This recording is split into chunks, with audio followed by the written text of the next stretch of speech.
a ninguna institución, se está juzgando y se juzgará seguramente a personas concretas de carne y hueso que han cometido delitos, precisamente para preservar a las instituciones. Curiosamente, hoy quienes decían que éramos vengativos, que éramos malos, que no queríamos a las Fuerzas Armadas, luego de una reestructuración que significó también la designación de Agustín Rossi como ministro de Defensa, donde reestructuramos la funcionalidad de las Fuerzas Armadas para darles un papel en la emergencia, en el desarrollo de infraestructura, como por ejemplo su participación en el verano cargas, en la industria de la defensa o en la industria de construcción de barcazas, en fin, para incorporar definitivamente, luego de tanta tragedia, a nuestras Fuerzas Armadas a un proyecto de país.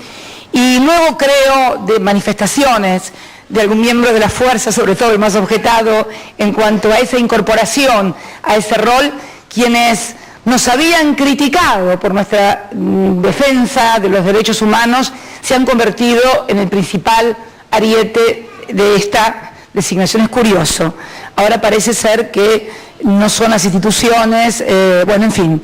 Y lo más, tal vez, tragicómico o que más impacta, que quienes se sentaron en una banca, ya que estamos hablando de leyes, y sancionaron las leyes de obediencia debida, y punto final, que permitió que cuando nosotros llegáramos al país, caminaran libremente por las calles quienes habían torturado, secuestrado, desaparecido gente, tirado al agua, desaparecido nietos, que afortunadamente 107 han sido recuperados. Curiosamente esos nos acusan hoy a nosotros. Es como el mundo del revés, es como lo de Chevron. No traíamos inversiones y vienen inversiones. Atacábamos a las Fuerzas Armadas y ahora resulta ser que queremos promover a gente que presuntamente violó derechos. Y la verdad que quiero decir algo respecto de esto, porque llevamos en la República Argentina 1053 procesados. Tenemos 500, no es para aplaudir, porque la verdad que no me gustaría que hubiera ninguno, porque significaría que no pasamos la tragedia que pasamos. Esto no es para aplaudir, es para escuchar y reflexionar. Se los pido por favor. Son 1053 procesados, 559 elevados a juicio oral, 63 que ya tienen solicitud de elevación a juicio oral, 475 personas han sido juzgadas en el marco de la Constitución, con los jueces naturales de la Constitución y en el marco del debido proceso que establece todo Estado de Derecho. De ellas, 430 han sido condenadas y 45 han sido absueltas. Hemos transformado aquel estado de impunidad en un Estado de Derecho. Por eso me gusta mucho la frase de Eve Bonafini cuando dice: yo no le pido más a nadie que haga juicios, porque eso ya lo hace el Estado, está a cargo del Estado, es responsable del Estado. Y creo que mujeres como Eve de Bonafini o como Estela de Carlotto, creo que tienen una autoridad sobre el resto de los actores políticos y mediáticos bastante superior. Si ustedes me preguntan, también se hablaba hoy de un nuevo informe. No hubo ningún nuevo informe de ningún organismo, porque el informe que se presentó, por lo menos el que se nos envió a nosotros y que ya he enviado a través de la Secretaría de Derechos Humanos a los respectivos juzgados, son los que habían sido retirados de los propios juzgados federales. Esto que fue presentado en la Cámara de Senadores en el día de ayer son partes del expediente que ya obra en la justicia, precisamente en el juzgado federal de la provincia de Tucumán. Quiero aclarar esto porque, para que no haya confusiones, como que surgieron nuevos elementos. Todo lo que se acompañó era lo que ya había sido conocido hace años y ya había pasado aproximadamente 3 ascensos. Pero acá no es, sinceramente, la cuestión ni del gobierno ni de un militar en particular, porque en definitiva todos los hombres y mujeres del gobierno, uniformados o no uniformados, finalmente tienen que responder ante la justicia. Yo quiero decirles lo que creo que pasa. Creo que en la República Argentina, desgraciadamente, desde 1930 se consolidó una matriz que fue la de separar a las Fuerzas Armadas de su pueblo, utilizándolas como ariete contra los gobiernos populares. Empezaron con el derrocamiento de don Hipólito Yrigoyen. Allí empezó, en 1930, con una Corte Suprema que además convalidó la doctrina de la juricidad de los golpes de Estado. Hasta la tragedia que tuvo como epílogo en 1976, el último golpe militar, y la tragedia de Malvinas, que también, debo decirlo sinceramente, no sé qué hubiera pasado si no hubiera sucedido lo de Malvinas. No sé cuál hubiera sido exactamente el desenlace. ¿Qué es lo que pienso? Lo que les dije el 25 de mayo a los 40 millones de argentinos en la Plaza de Mayo.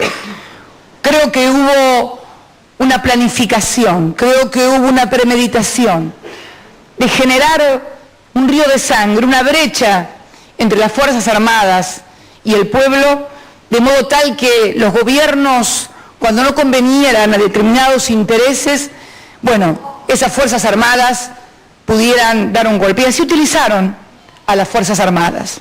No tengo ninguna duda, esto no exime de responsabilidades y culpas penales, quiero dejarlo muy en claro, pero también creo que los pequeños grupos de interés en la Argentina utilizaron para la tarea sucia mano de obra barata. ¿Y por qué digo esto?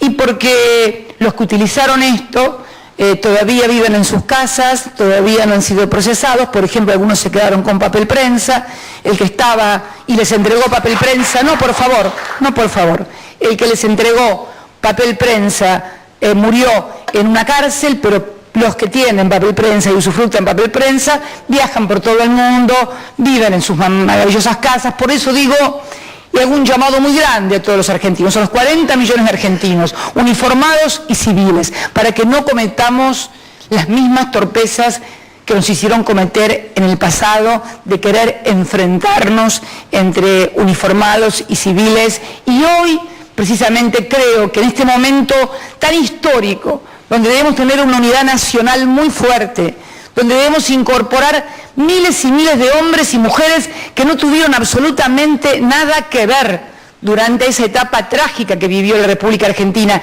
y los que hayan tenido que ver pagarán sus culpas y tendrán que dar sus testimonios ante la justicia. Por favor, no equivoquemos el rumbo. Y la verdad que llama la atención que quienes nos criticaron durante 10 años como perseguidores, vengativos, malos y desaparecedores, o que queríamos hacer desaparecer a las Fuerzas Armadas, hoy parezcan defensores de los derechos humanos que nos criticaron durante 10 años. Y quienes votaron obediencia debida y punto final, hoy pongan en duda lo que para este gobierno significa el respeto irrestricto a los derechos humanos. Los pliegos de ascenso, que es el periodo normal de todas las Fuerzas Armadas, tratar allí los pliegos no de todos, absolutamente de todos los jefes de las tres fuerzas, y no como decían los diarios que informaban acerca de uno, no. Son los jefes de las tres fuerzas y también quienes deben asumir en el Estado Mayor Conjunto, cuyos pliegos de ascenso van a ser tratados en forma conjunta fuera de todo periodo electoral, y espero que luego de una serena reflexión por parte de todos en diciembre. Y todos tendrán que responder a la justicia, como todos tenemos que responder a la justicia. Pero ¿saben qué? Yo vivo en un Estado de derecho. No voy a aceptar ningún linchamiento mediático de ningún interés empresarial que no le interesan ni las víctimas, ni las instituciones, las Fuerzas Armadas, ni los derechos humanos. Solo le interesa hacer daño a un gobierno que considera contrario a los intereses que durante años ellos manejaron en política, como si fueran títeres a muchísimos políticos y gobiernos argentinos. Yo no voy a ser títere de nadie, absolutamente de nadie. Y en cuanto a quienes tenemos opiniones diferentes, que tenemos todo el derecho a tenerlas, por eso vivimos en una democracia. Bueno, hemos estado también en desacuerdo en algunas otras oportunidades, así que tampoco es para hacerse los rulos, como dije alguna vez. Pero vamos a seguir con esto y hoy quiero también llevar adelante esta entrega de certificados de becas que hemos hecho Fulbright para Lautaro Arévalo, de Tucumán, ingeniero civil, que va a la Universidad de Stanford. Sentí ponerme a discutir con un tipo que fue subordinado de Firmenich, ¿no? Pues es que estoy cansado de que los tipos de los 70 nos den clases de moral, porque muchos de ellos pertenecían a organizaciones que eran capaces de matar a un tipo desarmado.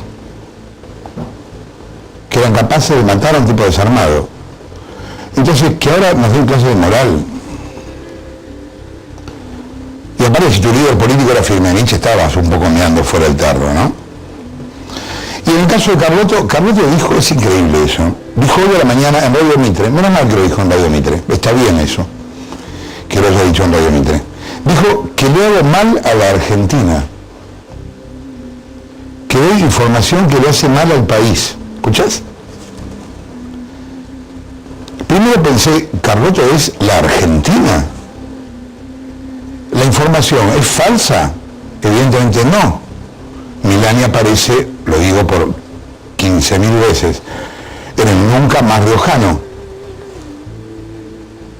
Y después me di cuenta que, en realidad, hasta que Carlotto no reconozca que engañó a la población con el tema de los nietos de Noble, estuvieron años con esa historia. Hasta que no pida disculpas, un poquito de disculpas, aunque sea por eso, me parece que no tiene sentido responderle nada. Hoy escuché, por ejemplo, a Cabandier, hijo de desaparecidos, defendiendo a Milani. La escuché de Carlotto, a la señora defendiendo a Milani, solamente porque lo nombra Cristina Fernández de Kirchner. Entonces hay que salir a defender lo que sea, a un indefendible. ¿Cómo es la cosa? Y además, por ejemplo, en el caso Patti, ¿usted recuerda el caso Patti? ¿No recuerda el caso Patti?